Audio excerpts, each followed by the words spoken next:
ہمارے پاس ٹائم نہیں ہے سیکھنے۔ غسل کا طریقہ تو ہمارا تقریباً ہو گیا تھا، الحمدللہ اس کے اوپر پوری بحث ہو گئی تھی۔ اب وضو کا طریقہ شروع کرتے ہیں، 10 منٹ میں انشاءاللہ اس میں مکمل کریں گے۔ وضو کے اندر جب ہم استنجا کر کے آئیں گے، سب سے پہلے جو مسنون طریقہ، سنت طریقہ یہ ہے کہ اپنے ہاتھوں کو صابن سے دھو۔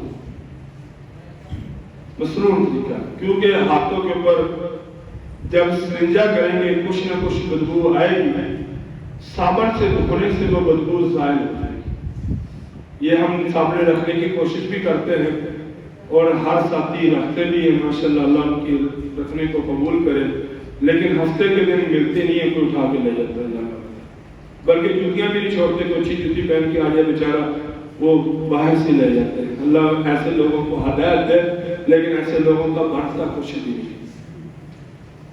اب اپنے ہاتھوں کو دھونا ہے، یہ سنت طریقہ ہے۔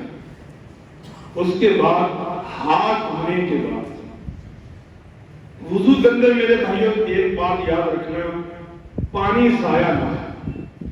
یہ پہلی بات ہے کہ ہم بہت زیادہ تیز طریقے سے ٹوٹی کھولتے ہیں جس کا پریشر زیادہ ہوتا ہے اور چھینٹے دور دور تک جاتے ہیں۔ اس میں احتیاط کریں، یہ پانی کی بے احتیاطی میں اللہ نے ہم سے پانی کی نعمت چھین لی۔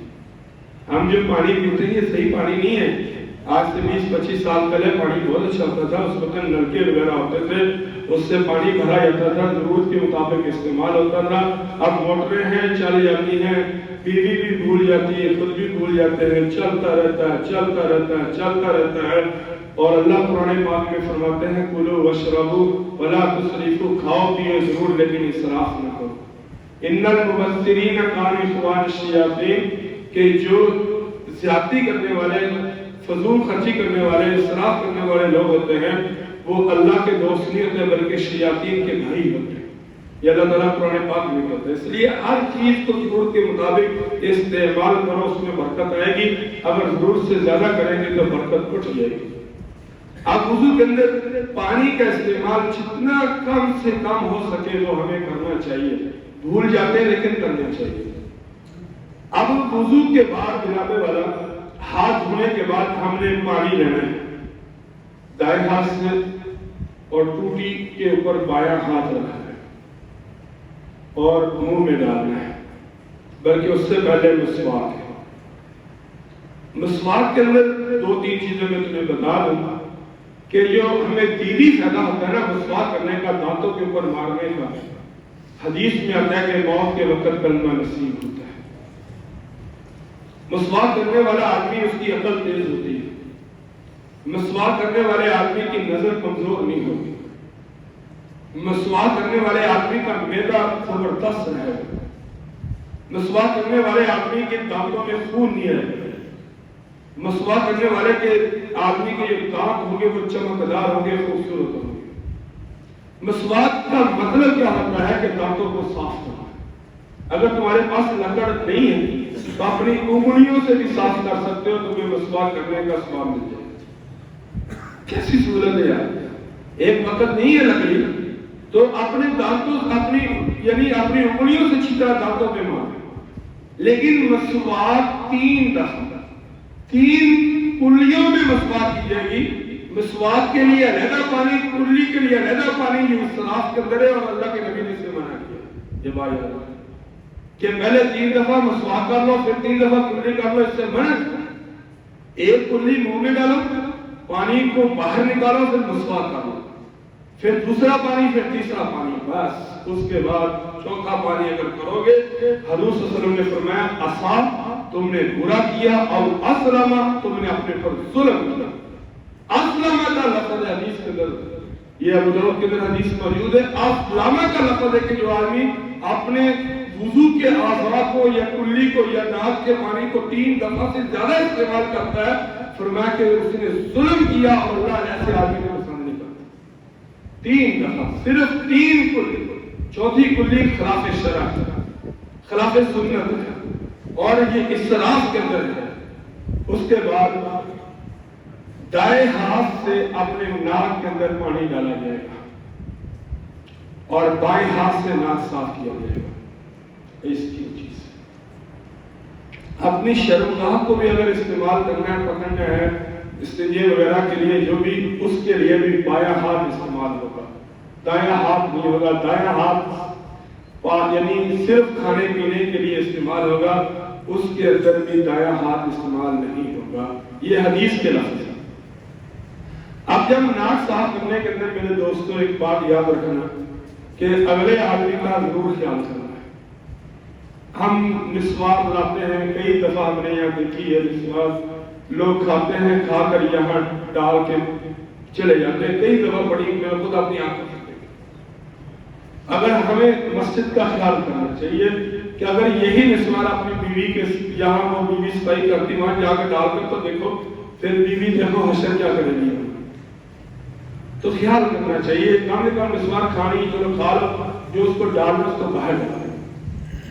تو اب ناک وغیرہ بھی یہ صاف کرنا ہے ضرورت کے مطابق۔ اگر بہت زیادہ نزلہ ہے تو اس کو اپنے گھر کے اندر تنہائی کے اندر صاف کرو، سامنے والے کا پورا خیال کرو۔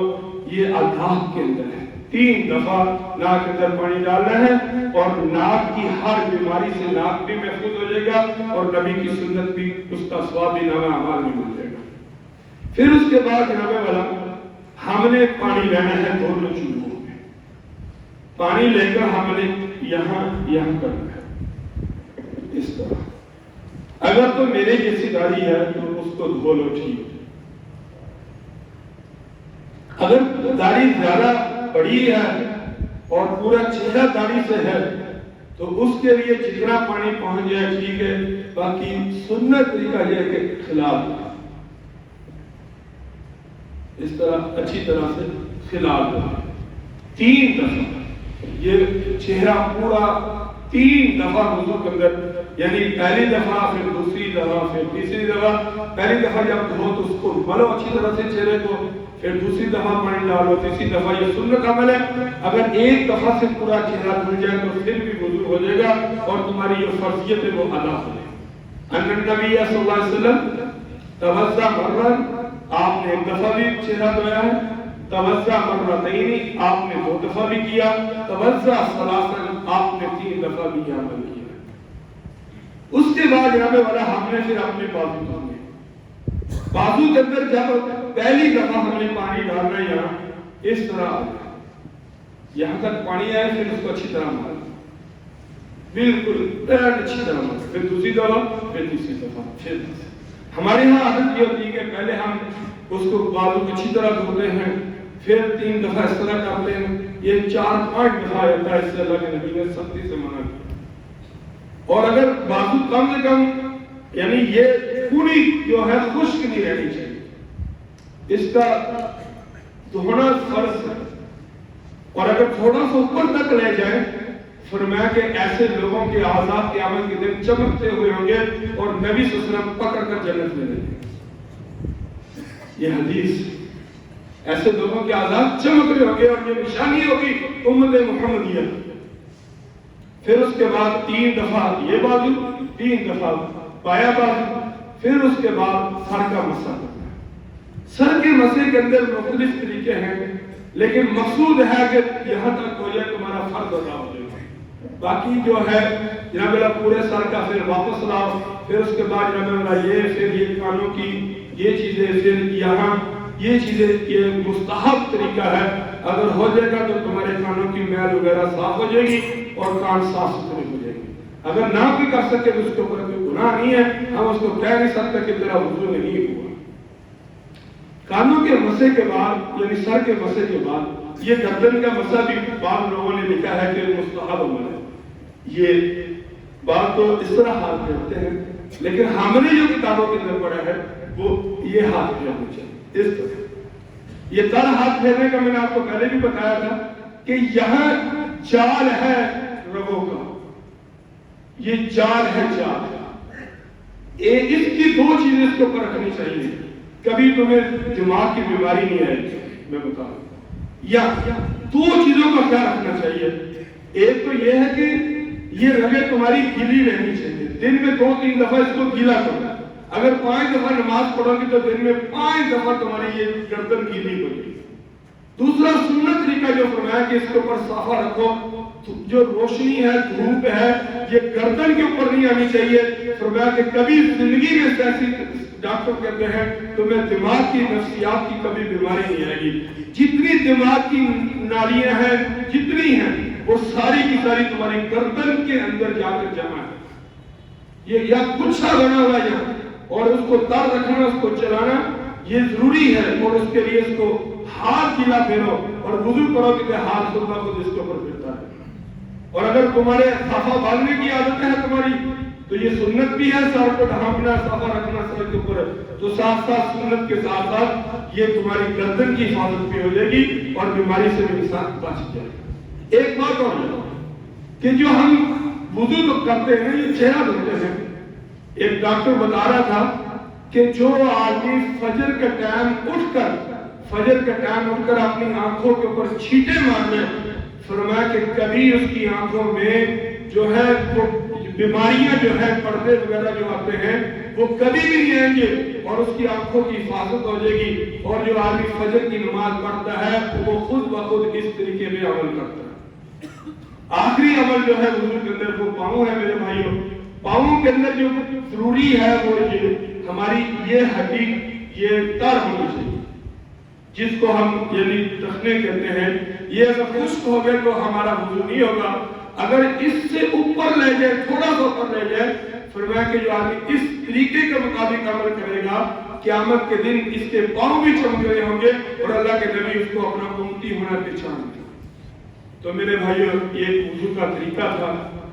اگر کوئی کمی کوتاہی رہے گی تو وہ معذرت، اگر اس سے زیادہ کسی دوست کے پاس نالج ہو تو ہم یہ نہیں کہیں گے کہ یہ نہیں ہے، ہم اس طرح رجوع بھی کر سکتے ہیں، بتا بھی سکتے ہیں۔ ہماری کوئی بات ہو سکتا ہے پڑھنے میں انسان کی کمی کوتاہی ہو جاتی ہے، تو اس لیے اگر کوئی آدمی اس کے علاوہ سمجھے، مسئلہ سمجھتا ہو، وہ میرے ساتھ ضرور ڈسکس کرے، بجائے کہ جا کر دائیں بائیں کہنے کہ یا کسر یہ کیا بتا دیا، یہ غلط بتا دیا۔ ہو سکتا ہے غلطی ہو جاتی ہے، انسان ہے، میں بھی تمہارے جیسا ہوں، مجھ سے غلطی ہو جاتی ہے، اور میں رجوع کرنے کے لیے اعلیٰ اعلان کرتا ہوں کہ میں معذرت بھی کر سکتا ہوں، رجوع بھی کر سکتا ہوں۔ میری بات اگر کوئی بھی خلاف شرع ہو، بس اللہ سے دعا ہے اللہ عمل کی توفیق